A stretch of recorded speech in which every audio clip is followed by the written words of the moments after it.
सी problem हो रही है एक अच्छा ठीक है, अब कैमरा भी उस पर आ गया, मुझे लग रहा था कि शायद एक इशू हो रहा है, लेकिन Sandeep ji good afternoon, thank you so much जुड़ने के लिए हमारे साथ। मनोज। मार्केट में इतनी बड़ी रैली और खासतौर से मिड कैप इस बार की रैली में जो अच्छी चीज़ हुई कि इस बार मिड कैप्स ने पार्टिसिपेट किया। पिछली रैली में लोगों की कंप्लेन थी कि मिड कैप्स तो चले ही नहीं, हमारा शेयर तो वहीं का वहीं रह गया। इस बार की रैली में मिड कैप्स भी अच्छे से चले। आपका क्या व्यू इस समय? देखिए, अगर हम सितंबर या अक्टूबर 2021 के बाद का मूव देखें तो एक मिड और स्मॉल में काफी डीप करेक्शन हुआ था।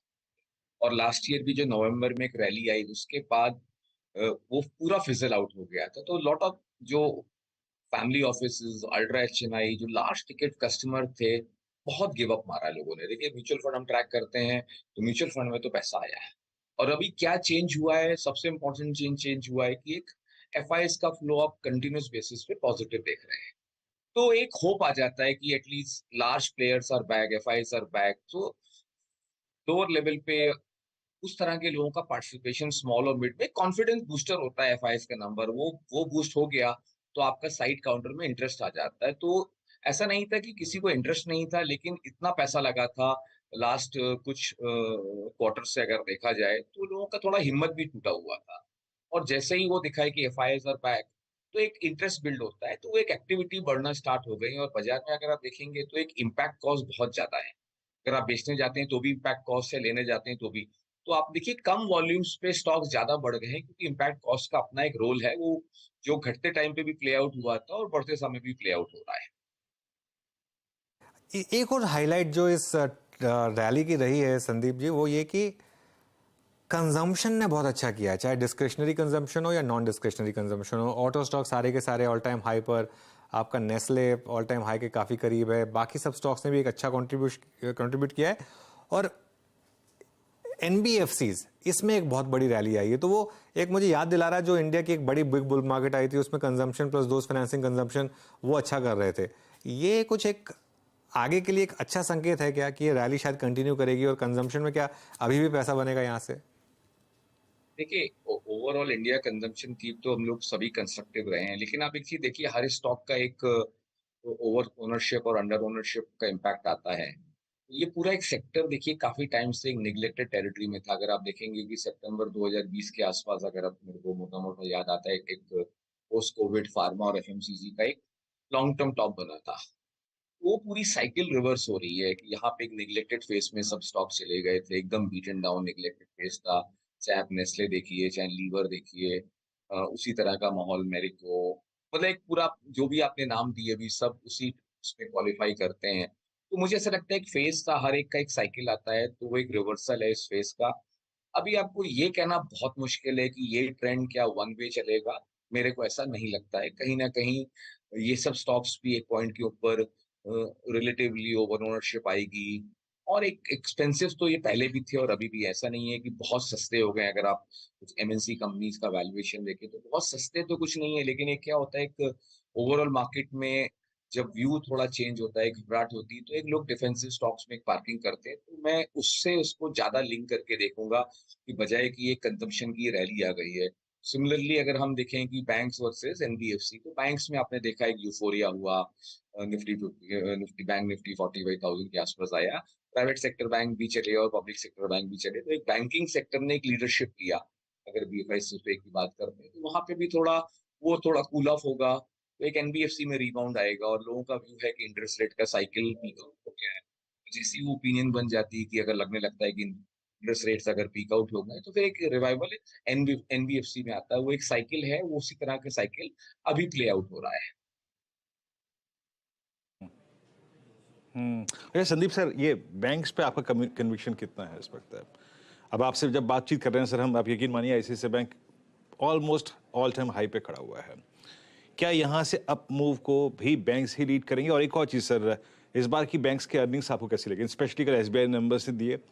और क्या ये पीएसयू बैंक्स पे जो हैंगओवर था ईसीएल प्रोविजनिंग का, ये छट गया है अब या अभी बना रहेगा? आपका टेक सर इस पे? देखिए, नंबर तो देखिए, आप चाहे एचडीएफसी बैंक देखें, चाहे आईसीआईसीआई बैंक देखें, इवन कल एसबीआई के नंबर तो बहुत अच्छे थे। मतलब बेस्ट क्वार्टर्स मैंने शायद ऐसे नंबर्स बहुत मेरे को ध्यान नहीं आता है कि एसबीआई कैसे नंबर मैंने कभी देखे थे, उस तरह का रिजल्ट एसबीआई ने कल दिया है। बट अगर आप बैकग्राउंड भी देखेंगे ना, तो थोड़ा सा पोजिशनिंग था इसको लेके, लोगों का कन्विक्शन था, पोजिशंस ऑलरेडी बिल्ड थी। एसबीआई में मैं बहुत ओवर ओनरशिप नहीं बोलूंगा, लेकिन आईसीआईसीआई बैंक में एक ओवर ओनरशिप है। उसके कारण उतना इम्पैक्ट नहीं दिखता है आपको बैंक में, जो ये रिजल्ट देख के आना चाहिए। अगर हम प्योर वैल्यूएशन देखें तो वैल्यूएशन अट्रैक्टिव है, कोई एक्सपेंसिव नहीं है, लेकिन एक ही ड्रॉबैक है कि ओवर ओनरशिप है। चाहे एफआईज की ओवर ओनरशिप हो, चाहे म्यूचुअल फंड की ओवर ओनरशिप हो, चाहे फैमिली ऑफिस की ओवर ओनरशिप, ये सेक्टर में बहुत समय से ओवर ओनरशिप है। उसका ही एक इम्पैक्ट है कि आपको उस तरह का मूव ये रिजल्ट के बाद देखने को नहीं मिलता है। But long term point of view से हम लोग भी ये स्पेस में काफी कंस्ट्रक्टिव है, और वो स्टॉक्स पे हम ज्यादा फोकस करेंगे जहां अंडर ओनरशिप है। जैसे पब्लिक सेक्टर बैंक है, एसबीआई रिलेटिवली अंडर ओन्ड है। अब जैसे एग्जांपल के तौर पे आपको बोला तो PSU banks relatively under owned है as compare to private sector, but overall banking relatively over owned है। ओके, एग्जैक्टली, बहुत अच्छा। अगर आप देखें क्रिस्टल व्यू दिया आपने यहाँ पे सर। अच्छा, एक दो स्पेस और जहाँ पे जब मूव आ रहा था सर, इस बार हम भी अगर आप देखें अचंभित थे, और क्या ये मूव सस्टेन करने वाला है या नहीं है, इस पर आपकी राय चाहूंगा। It's auto. बजाज ऑटो को देखिए सर, हीरो मोटर को आपको देखिए, टीवीएस पहले से लीडर था इस स्पेस में। कॉमर्शियल व्हीकल सेगमेंट में कुछ स्टॉक्स ने अच्छा मूव दिया, और पैसेंजर व्हीकल सेगमेंट में मारुति बैकफुट पे रहा, लेकिन एमएनएम चलने के बाद थोड़ा थमा। और अभी ये स्पेशली टू व्हीलर्स पे आपका टेक क्या है? क्या यहाँ पे अगर आपने पैसा कमा लिया तो आप बाहर निकल के आए, या फिर ये मूव सस्टेनेबल लगता है आपको, या फिर यहाँ से भी एक्सटेंड करेगा?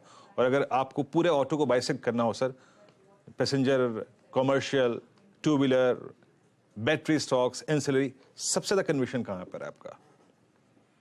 देखिए, सबसे बड़े चैलेंजेस तो देखिए आपको टू व्हीलर्स में आए। जो ईवी का सबसे बड़ा प्रेशर जो साइकोलॉजिकल बिल्ड हुआ था, वो टू व्हीलर्स में हुआ।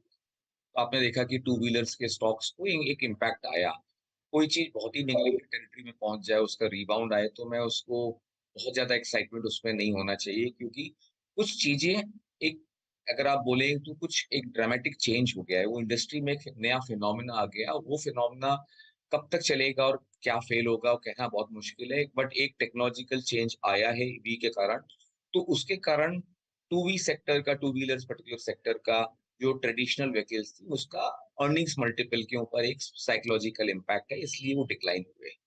अब ऑटोमोबाइल्स की अगर हम बात करें ओवरऑल, तो देखिए कंजम्पशन थीम इंडिया का तो अच्छा है, लेकिन अभी काफी इसमें भी बहुत अच्छा मूव दिया है। तो मैं जैसे बोल रहा हूँ कि एक मार्केट में बहुत डिसाइसिव मूव्स नहीं है। ओके, अगर हम देखें कि हम जैसे बात करते हैं कि एक रिलेटिवली रिस्क ऑफ एनवायरनमेंट है, रिस्क ऑफ एनवायरनमेंट में हमारे फेवर में क्या गया, ग्लोबली रिस्क ऑफ एनवायरनमेंट है, लेकिन हमारे फेवर में क्या गया, तो हमने कुछ चीजों का चेंजेस देखा ग्लोबली।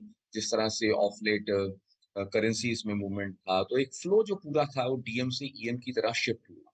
लेकिन अभी उसमें थोड़ा सा एक ब्रेक लगता हुआ दिखता है।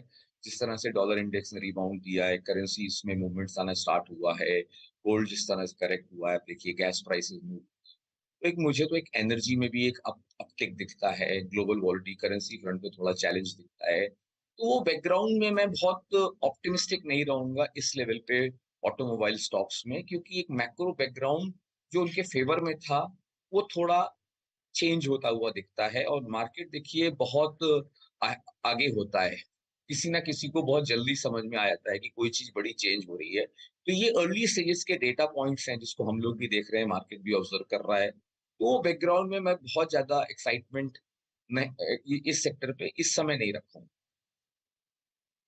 संदीप जी, इस समय आप कहाँ फ्रेश अपॉर्चुनिटी ढूंढ रहे हैं? क्योंकि जैसा आपने बोला, पैसा आ रहा है लगातार आपके पास, और आपका तो खैर फंड भी काफ़ी आउट परफॉर्मिंग फंड रहा है, और साइज भी अब तो आपका इतना बड़ा हो गया है यहाँ पर। तो अब आप फ्रेश पैसा कहाँ डिप्लॉय कर रहे हैं? देखिए, कुछ ना कुछ तो देखिए, अगर अभी जैसे हमने भी यहाँ देखिए एक अपॉर्चुनिटी, तो मैंने आपको बोला हमने अभी एक साइकिल्स फंड लॉन्च किया है, तो हम लोग पूरी थीसिस समझा रहे थे कि मार्केट में साइकिल्स आती हैं, कोई टेन्योर में कुछ चीज अच्छी करती है, कुछ टेन्योर में कोई चीज अच्छी करती है। तो आई थिंक इस समय इंडिया में भी वैसे ही सिचुएशन है कि एक अगर रिस्क ऑफ फेस है, और लिक्विडिटी आपके फेवर में है, ओके, क्योंकि ग्लोबली लिक्विडिटी इंप्रूवमेंट होना स्टार्ट हुआ है। अगर इंडिया का भी थोड़ा एफआईएस लो के पर्सपेक्टिव से ही बात करें तो फ्लो एक कंस्ट्रक्टिव, तो वो बैकग्राउंड में जहां पे भी आपको बहुत ही निग्लेक्टेड डाउन, बीटन डाउन जो सेक्टर थे या स्टॉक थे, जैसे आपने देखा एफएमसीजी में मूव आया, उससे पहले आपने देखा कि टू व्हीलर्स की बात करी थी, वो कुछ नेम्स उसमें भी निग्लेक्टेड थे, तो वो भी रिबाउंड कर रहे हैं। तो आई थिंक हम लोग ने एक बास्केट अप्रोच करके तरह करते हैं। म्यूचुअल फंड में बहुत कंसंट्रेटेड पोर्टफोलियो आप नहीं ले सकते हैं, जो आप इंडिविजुअल कैपेसिटी में कर सकते हैं कि ये मेरे को बहुत अच्छा लगता है तो मैंने एक बड़ा बेट ले लिया, ओके। तो कंजम्पशन थीम्स में भी हमने काफी एक्सपोजर बढ़ाया था, फाइनेंशियल्स में भी हमारा अच्छा एक्सपोजर है, ऑटो ऑटो एंसिलरी में कुछ चीजें अपॉर्चुनिटी देखी, पीएसयूज में अपॉर्चुनिटी देखी, फार्मा सेक्टर अच्छा लगता है, कई जगह नंबर्स खराब आए लेकिन काफी जगह अच्छी अपॉर्चुनिटी दिखती है, वो भी एक साइकिल बॉटम आउट होती है। तो फार्मा इज अनदर अपॉर्चुनिटी, उसमें आप देखिए कुछ रिजल्ट बहुत अच्छे आए हैं, okay, उसमें बड़ा मूव भी आया, कई जगह डिसअपॉइंटमेंट भी है, लेकिन एक ऐसा लगता है कि उसका एक अर्निंग साइकिल जो बॉटम आउट होता है वो दिखता है। लोगों ने गिव अप मारना स्टार्ट कर दिया है, तो मैं बिहेवियर एंगल से देखता हूँ लोगों ने गिव अप मारना स्टार्ट किया है। जो मोस्ट एडमायर्ड क्रिटिकिस्ट हो, जो फार्मा के जो लीडरशिप स्टॉक्स थे, वो सब अंडर परफॉर्म करना स्टार्ट कर चुके हैं, तो कहीं ना कहीं कॉन्फिडेंस शेक हुआ है। और जब ये तरह का डेटा पॉइंट्स बिल्ड होता है तो मैं उसको थोड़ा कॉन्ट्रेरियन तो नहीं बोलूंगा, मैं थोड़ा कंस्ट्रक्टिव देखता हूँ कि उस तरह की चीजें हम ढूंढते हैं तो वो एक अपॉर्चुनिटी वहां दिखती है। ओके। अच्छा, संदीप जी, ये सही नहीं होगा अगर ये मैं आपसे क्वेश्चन ना पूछूं तो जो आज सेबी का एक कंसल्टेशन पेपर आया म्यूचुअल फंड्स के टीईआर को लेकर, क्योंकि खुद आप एक फाउंडर हैं एक म्यूचुअल फंड के और सीईओ भी हैं, आपका क्या व्यू है इस टीईआर पर जो सेबी देखिए, कंसल्टेशन पेपर क्योंकि है उसको लेकर? हाँ। देखिए हम लोग ने ग्लांस तो जरूर किया है, लेकिन उसको डेप्थ में स्टडी करना बाकी है। उस पर सेबी ने हम लोगों से कमेंट्स भी मांगे हैं, इंडस्ट्री से भी कमेंट्स मांगे हैं, हम लोग भी देंगे। देखिए उसमें कुछ चीजें बहुत अच्छी हैं इन्वेस्टर के लिए। अल्टीमेटली देखिए सेबी का ऑब्जेक्टिव क्या है, ओके, सेबी का ऑब्जेक्टिव है कि किस तरह से ओवरऑल कॉस्ट को कम किया जाए। लेकिन वो कॉस्ट करने, जो इन्वेस्टर का कॉस्ट कम करने का ऑब्जेक्टिव है, बहुत अच्छा है। अगर हम को परफॉर्मेंस फीस बेस्ड इंसेंटिव दिए जाए इस इंडस्ट्री के लिए तो वो भी बहुत अच्छा है। लेकिन उसके इस सर्कुलर में कुछ ड्रॉबैक्स भी हैं जिसको हम लोग समझने की कोशिश कर रहे हैं, और शायद हमारे एसोसिएशन से भी से बात भी करेंगे और उसका कुछ फीडबैक भी जाएगा कि अभी जिस तरह से इसमें देखिए एक एक अल्टीमेटली ब्रोकर्स लोगों का भी एक रोल है। वो आपके लिए रिसर्च करते हैं, अल्फा आइडिया जनरेट करते हैं। अगर हम उनकी पूरी फीस कट कर दें, ओके, और तो अल्टीमेटली कहीं ना कहीं दो तरह का इम्पैक्ट आएगा इसके ऊपर। एक तो अल्टीमेटली जो आदमी आपको रिसर्च प्रोवाइड करता है तो आपको एक अल्फा अपॉर्चुनिटी भी देता है, तो इंडस्ट्री में वो अपॉर्चुनिटी कम हो जाएगी, ओके।